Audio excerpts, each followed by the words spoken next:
The avoidant shattered your heart.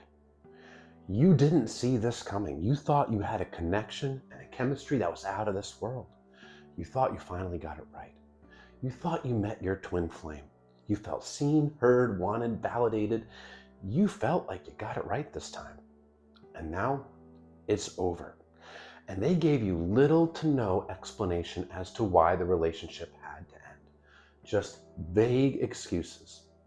Just things like, I can't give you what you need. I'm just too busy at work right now.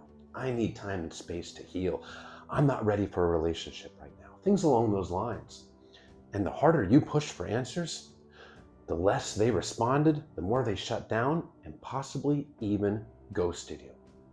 And one of the reasons why it's so incredibly painful to get dumped, discarded by an avoidant, is the lack of closure that you get.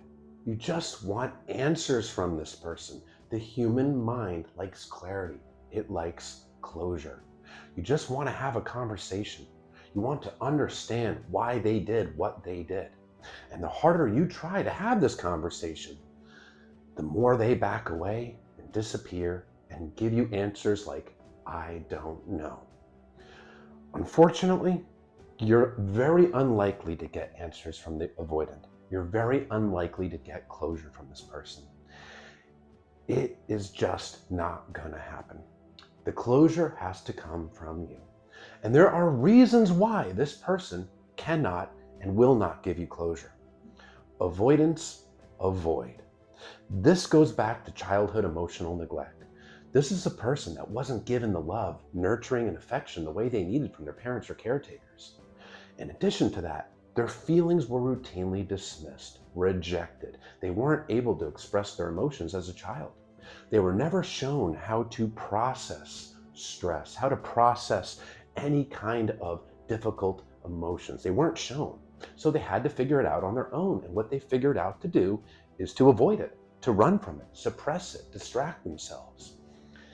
The lack of emotional support they received as a child caused them to grow up to feel defective, to feel unlovable. And this core wound of defectiveness is why they really struggle to self-reflect. Self-reflection is required for emotional growth, and it's the opposite of avoiding. Because when you self-reflect, you have to process emotions, not suppress them. You have to see where you've gone right, see where you've gone wrong, take accountability. Learn how you can do better. I did this wrong, and this is how I can do better. But for the avoidant, that is very, very painful because self-reflection, taking accountability, would be confirming their own inner defectiveness. In the mind of the avoidant, it's, I did this wrong because I'm defective, because I'm worthless. It's too painful. So they look for external things to blame their behaviors and fears on. Plus, they've learned to run from emotions.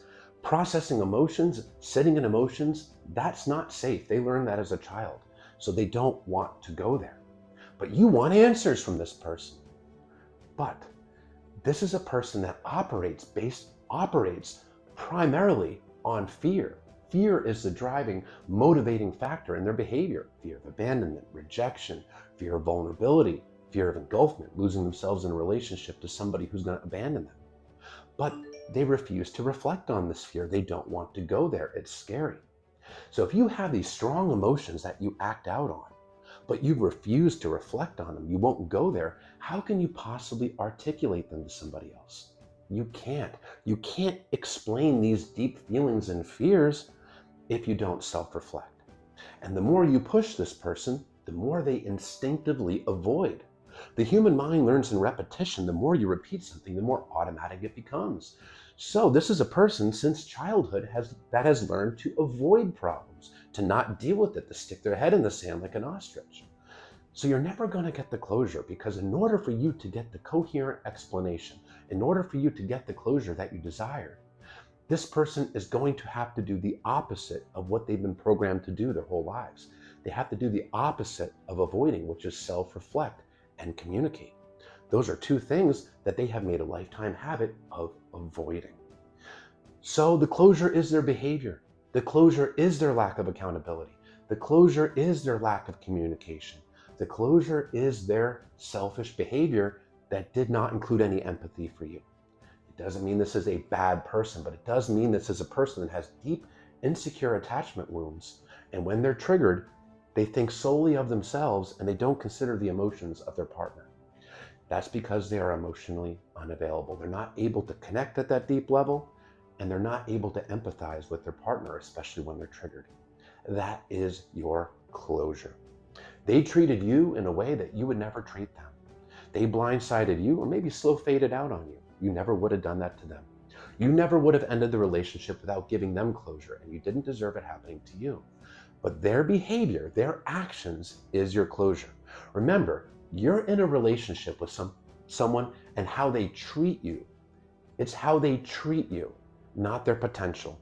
Because you're not in a relationship with their potential. You're in a relationship with their actions, their treatment of you, not their potential or their intentions. And you deserve better because you gave them better. And you deserve the same in return. That's your closure.